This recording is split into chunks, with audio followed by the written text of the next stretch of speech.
The sun rose over the small town of Vatakara, casting a gentle golden hue upon the terracotta roofs, and the lush emerald-green paddy fields that stretched out like a sleeping giant. This was the world of Rohan Sharma, a world painted in the warm colors of familiarity and peace. Every morning began with the same comforting symphony, the distant crowing of a rooster, the soft sweeping of his mother's broom against the cool stone of the courtyard, and the fragrant aroma of cardamom chai beginning its slow simmer on the stove. Rohan, a man of simple habits and deep contentment, found solace in these predictable rhythms. His life was a well-worn path, each step known, each turn anticipated, and he wouldn't have it any other way. The air, thick with the morning mist and the promise of a humid day, carried no hint of the storm that was gathering far beyond the horizon of his understanding. His work as a textile merchant was honest and steady. He dealt in silks and cottons, his hands accustomed to the feel of fine threads and the vibrant dyes that stained his fingertips. Rohan was respected in the community, known for his fair prices and his quiet, unassuming smile. He was a good son, a loyal friend, and a man who believed in the tangible world around him, the weight of a bolt of cloth, the warmth of the sun on his skin, the taste of his mother's cooking. The supernatural was the stuff of grandmother's tales, stories told to frighten children into obedience, not something that could ever touch his meticulously ordered existence. He moved through his morning routine with an unthinking grace, the same sequence of actions he had performed for years, a ritual of normalcy that anchored his soul to the solid ground of reality. Rohan finished his chai, the sweet milky warmth of familiar comfort. He looked out the window at the world awakening. The vibrant saris of women heading to the temple well were splashes of brilliant color against the earthy tones of the village. Children's laughter echoed from a nearby lane as they chased a stray dog. Everything was as it should be. There was no room for darkness here, no crack in the facade of his peaceful life through which a shadow could creep.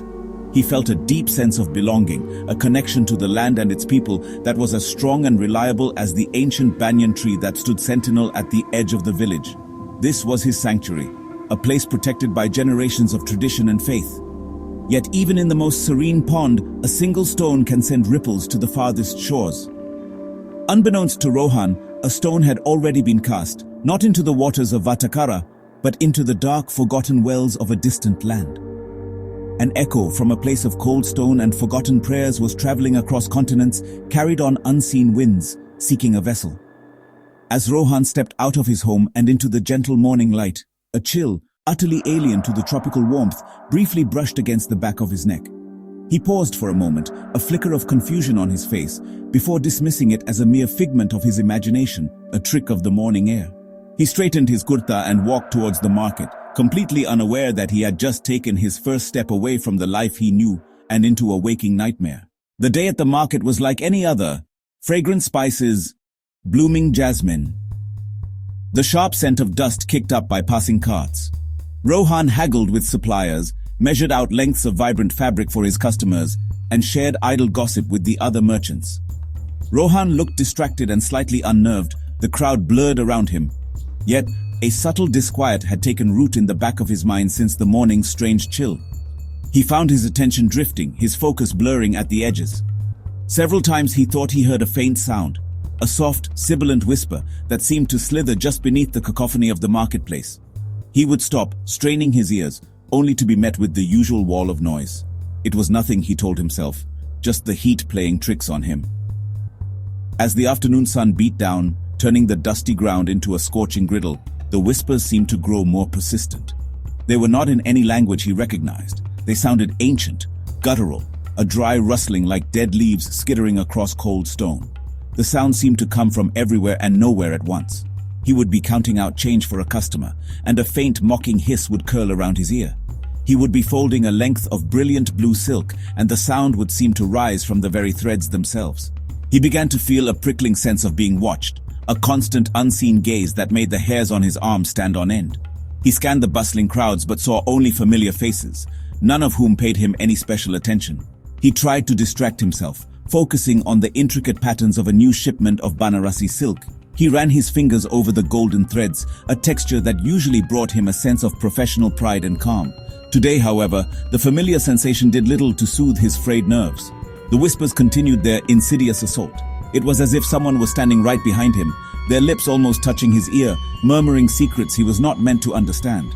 He spun around abruptly, startling a nearby fruit vendor, only to find empty air behind him. The vendor gave him a strange look, and Rohan forced a weak, apologetic smile. By the time he packed up his stall for the day, a throbbing headache had settled behind his eyes. The whispers had finally receded, leaving behind a ringing silence that was almost as unnerving. The vibrant colors of the market now seemed garish and overwhelming. A profound sense of exhaustion washed over him, a weariness that went far beyond the physical toll of a long day's work. It was a depletion of the spirit, a draining of his inner peace. As he walked home, the setting sun casting long, distorted shadows across his path, he felt a deep, gnawing anxiety. The day had started with a deceptive calm, but it was ending with the chilling certainty that something was profoundly and horribly wrong. The following day, Rohan returned to the market, determined to shake off the unease of the day before. He convinced himself it was merely a lack of sleep, or perhaps the onset of a fever. The morning started well enough. The whispers were gone, and the familiar sounds of the market were once again a source of comfort. He greeted his neighbors, drank his tea, and set about his work with a renewed sense of purpose. He was Rohan Sharma, a simple merchant. His world was one of tangible goods and straightforward transactions. There was no place in it for phantom whispers or baseless fears. He repeated this to himself like a mantra, a shield against the creeping dread. He needed to restock his supply of saffron, the finest thread sourced from a particular wholesaler at the far end of the spice market. This part of the market was a labyrinth of narrow, shaded alleyways, the air thick and heavy with the pungent aromas of 100 different spices. As Rohan navigated the familiar path, he noticed a new stall, one he had never seen before. It was tucked away in a dark corner, almost hidden from view, selling what appeared to be old trinkets and antiques from foreign lands. He would have walked right past it, but a peculiar object on a dusty cloth caught his eye. It was an old, tarnished silver locket, ornate and strangely out of place. A man sat behind the stall, shrouded in shadow. His face was obscured by a wide-brimmed hat, and he seemed unnaturally still. A strange impulse, one that Rohan could not explain, drew him closer. He felt a pull towards the locket, a magnetic fascination that overrode his usual caution. As he approached, a sudden wave of cold washed over him. The vibrant sense of the spice market seemed to vanish, replaced by a faint, musty odor of damp earth and decay. The air grew heavy, and the boisterous noise of the market faded to a distant hum. The stall owner did not look up as Rohan stopped before his meager display. He simply gestured with a long, thin finger towards the locket. A curious piece, from a land of old sorrows, Spain. The word hung in the air, cold and heavy. Rohan stared at the locket, its intricate carvings seeming to writhe and twist in the dim light. He felt a dizzying sense of vertigo, a feeling that he was standing on the edge of a precipice. Yet he found himself unable to move, his gaze locked on the tarnished silver. The shadow in the market had found him, and it was offering him a souvenir from his own damnation. Rohan had no idea why he bought it. The transaction was a blur, a fog of compulsion he couldn't penetrate. He handed over a few coins, his hand trembling slightly. The stall owner dropped the cold, heavy locket into his palm. The moment his skin touched the metal, a jolt, like a static shock but deeper and colder, shot up his arm. He recoiled, his fingers still curled around the object of their own accord. He turned to leave and glanced back. The stall was gone. The shadowy man was gone. The strange collection of foreign junk was gone. The narrow alleyway was empty, heat distorting the air as if it had all been a hallucination. He stood there for a long moment. The sounds of the spice market rushed back in, loud and overwhelming. In his hand, the locket was undeniable proof. It felt ancient. Its surface was worn smooth in places. The intricate carvings, however, remained sharp to the touch. A strange, tormented face was carved there. Its mouth was open in a silent scream. Thorny vines curled around it. It was a morbid, unsettling design. A wave of revulsion washed over him. Why had he bought this ugly thing? He had a sudden, powerful urge to throw it away. But some other, darker impulse stayed his hand. He slipped the locket into his pocket, the cold metal pressed against his leg like a secret. Throughout the rest of the day, the locket was a constant, unnerving presence. He could feel its weight in his pocket. Every so often his hand strayed to his pocket, fingers tracing the outline of the screaming face through fabric. The whispers returned, fainter but different. They sounded closer, more intimate, as if inside his own mind. He tried to ignore them and focus on his work. But the distraction was profound. His hands felt clumsy, his thoughts scattered.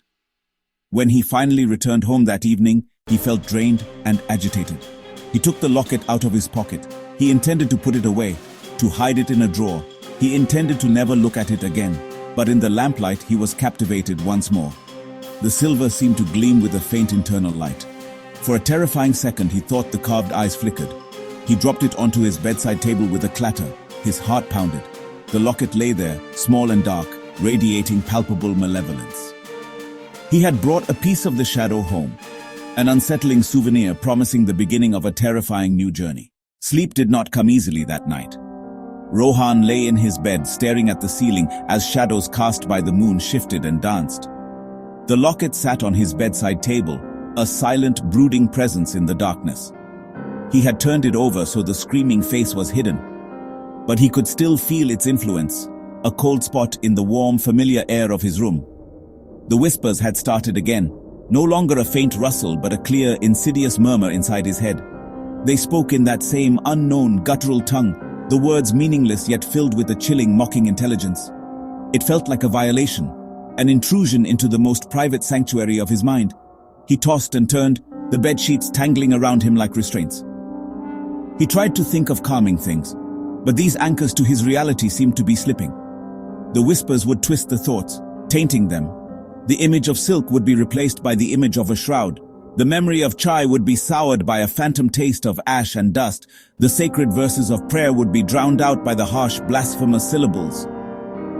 A cold sweat slicked his skin and a tremor started in his hands, a fine, uncontrollable shaking. This was more than just a fever. It was a tremor of the soul. At some point, he must have drifted into a state that was not quite sleep. He found himself standing in a place of cold grey stone. It was a vast, cavernous cathedral, but it was ruined. The air was frigid and smelled of damp earth and something else, something metallic and sweet like old blood. The whispers were everywhere now. He wanted to run, but his feet felt as if they were bolted to the floor. A sound cut through the murmuring, the slow, deliberate tolling of a great bell.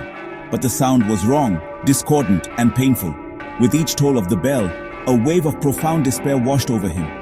He looked up towards the source of the sound and saw a dark shape high in the ruined bell tower. It was vaguely manlike, but too tall, too thin, its limbs bent at unnatural angles.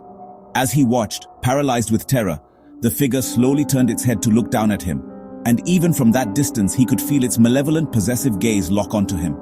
He woke with a strangled cry, the phantom tolling of the bell still echoing in his ears. The morning light brought no relief. Rohan felt as if he hadn't slept at all. His body ached. The tremor in his hands was more pronounced. He stumbled out of bed, avoiding even looking at the bedside table where the locket lay. He needed to wash his face, to convince himself that the nightmare was over. But first, he had to face his own reflection. He splashed his face with water. He kept his eyes closed for a long moment, praying that when he opened them, the world would feel right again. Taking a deep, shuddering breath, he slowly lifted his head and looked into the small, slightly clouded mirror. At first, he saw only his own tired, haggard face. Then, something shifted. For a split second, the reflection was not his own. A gaunt, cruel face stared back, eyes burning with an ancient, cold fire. The face from the locket. Rohan cried out and stumbled back, heart seizing. He slammed against the opposite wall, gasping. He squeezed his eyes shut, shaking his head violently. He forced himself to look again. The mirror showed only him, wide-eyed with terror. There was no one else. The gaunt visage was gone. Was he going mad? Yet he couldn't shake what he'd seen. The mirror had shown a truth he couldn't comprehend. He was no longer alone. A dark reflection was now part of him. Rohan's mother, Priya, was a woman whose life revolved around the well-being of her son. She knew his moods, his habits, his every subtle expression. So when he finally emerged, she knew immediately that something was terribly wrong. It was something in his presence, a new and unsettling stillness. He moved with a strange, deliberate slowness. Priya, gently in Tamil. Rohan, are you feeling unwell, my son? His skin was cold, clammy to the touch. He flinched at her contact. This reaction, more than anything else, sent a spike of real fear through her. He slowly turned his head to look at her, and what she saw in his eyes made her breath catch in her throat. They were Rohan's eyes, but the light in them was gone. The usual warmth had been replaced by a flat, cold emptiness. It was like looking at a familiar house where all the lights had been extinguished. His gaze was alien. It was the gaze of a stranger looking at an object, devoid of recognition, devoid of emotion. He blinked slowly, and the alien quality receded slightly, replaced by a flicker of confusion and fear that was recognizably Rohan's. Rohan, weakly in Tamil. I'm just tired, Ma. I'm just tired, Ma, he mumbled, his voice a low rasp. He picked up the cup of chai, but his hand was shaking so badly that the hot liquid sloshed over the rim, scalding his fingers. He didn't seem to notice the pain. Priya watched him, her heart aching. She only knew that the son who sat before her was beginning to feel like a stranger in his own home. The familiar rhythms of the Sharma household began to fracture and break. Now that routine was shattered by Rohan's increasingly erratic behavior. Priya found herself moving about with a new, hesitant caution, as if she were afraid of startling a wild animal that had taken up residence in her home. The silence was the worst part. Rohan, who had always filled the evenings with stories, now sat for hours in his room, saying nothing. His eating habits became a source of daily distress for Priya. She would cook his favorite dishes, fragrant biryanis, rich dals. Now he would merely stare at the plate. He would push the food around with his fork, his movements listless and disconnected. Sometimes he would take a single bite and then push the plate away, a look of profound disgust on his face, as if the food tasted of rot and ash. He was losing weight at an alarming rate, the flesh seeming to melt away from his bones, leaving his face gaunt. The nights were filled with terrible sounds. Priya would lie awake in her own room, listening. She would hear Rohan pacing back and forth in his room, the footsteps heavy and relentless, sometimes for hours on end. At other times, she would be woken by muffled groans and cries, but the most terrifying sounds were the whispers, a low, guttural murmuring in a language she could not understand. It was his voice, but it was not. Muffled groans and guttural murmuring in unknown language. Priya tried to talk to him, to reach the son she knew was trapped somewhere inside this strange, sick shell. Most of the time, he would not respond. Occasionally, his gaze would clear for a moment, and she would see a flash of the old Rohan, his eyes filled with terror and a desperate plea for help. But these moments were fleeting, quickly swallowed by the cold, empty stare of the stranger. The rhythm of their life was broken, replaced by a discordant melody of fear, confusion, and a creeping, invasive darkness. The world of sensation, once a source of simple pleasure for Rohan, had become a landscape of torment. The sweet fragrance of jasmine now smelled cloying and funereal. The rich, earthy aroma of the first monsoon rains now carried a metallic coppery tang, like the scent of blood. His own workshop, once a haven of familiar smells, now reeked of something else, a faint underlying odor of damp stone and something old and corrupt. It followed him everywhere. Food was the most potent form of torture. A bite of perfectly cooked rice would feel like a mouthful of grit and dust in his mouth. A spoonful of rice, Rohan's face contorted in disgust as he tries to eat it. A spoonful of savory, spiced lentil dal would taste of ash and bitter bile, forcing him to gag and spit it out. Even water, the simplest of substances, had a foul, stagnant taste, as if it had been drawn from a forgotten, slimy well. The textures he had once loved now felt alien and hostile. The smooth, cool silk felt greasy and slick against his skin, like the flesh of a snake. The rough, warm cotton felt abrasive, scratching at him like thorns. The warmth of the sun, once a welcome friend, now felt like a malevolent heat that sought to scorch and blister his skin, driving him to seek the shadows. It's all wrong, Ma. Nothing tastes right. Nothing smells right. It's like the world has rotted from the inside out. Priya could only listen. She brought him a fresh mango. He recoiled from it as if it were a venomous creature. The sweet, tropical scent that filled the room was, to him, the stench of decay. The very essence of his world was being unwritten, replaced by a new hellish reality. Sleep offered no escape. Instead, it became a doorway to concentrated horror. Every night, Rohan was dragged back to the ruined cathedral. The place became terrifyingly familiar to him. The dream became interactive torment. The nightmare weaver was no longer distant. It stood with him in the nave, a silent, crushing presence. It guided him with unnaturally long fingers. It showed clawed frescoes, raw, weeping stone where faces had been clawed away. It led him to a black, rotting altar. Upon it lay decaying, unholy relics. The weaver seemed to revel in his fear. He tried to resist, to run, to scream. In the dream, he was a puppet, his will gone. Each night, the nightmare deepened. The weaver projected visions onto the walls like a hellish cinema. He saw ancient violence. He saw stark castles. He saw barren hills. Spain. He saw men in iron helmets committing brutality. He saw inquisitors in dark robes presiding over torture and fire. The visions filled him with pain and despair. The whispers from his waking hours became a guttural litany of suffering. He woke screaming, drenched in sweat. The images from the nightmare burned into his mind. Daylight began to echo the dream. Flashes of the ruined cathedral haunted his sight. Cracks in sun-baked walls rearranged into defaced frescoes. The temple bell would momentarily sound like the nightmare bell. The weaver was weaving its reality into his. Its dark threads stitched shadow to his waking world.